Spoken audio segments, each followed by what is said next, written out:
एखाद्या समन्वयकाने फुगवायचं ते उंदीर निशा कोणीतरी येते बी सांगतो वाटतं पोरायला की तुम्ही रोड आडाच लागतो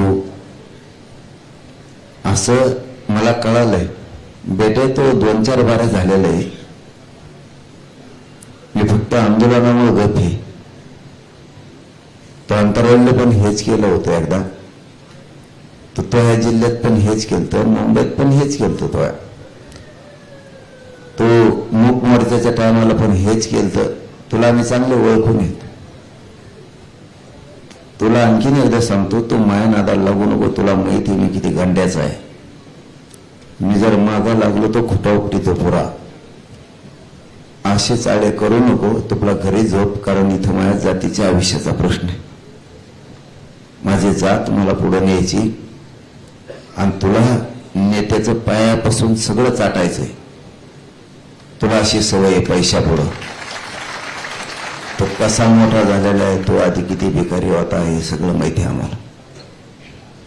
आणि तुला चांगलं माहिती आहे मी किती विचित्र नमुना आहे. त्यामुळं सावध होय. माझं समाजाचं पोरा सामने आहे. मी सांगितलं तेवढं करा. मला डबल बोलायला लावू नका. सगळ्यांनी ग्राउंडवर गाड्या घ्या, निवांत ग्राउंडवर झोपा.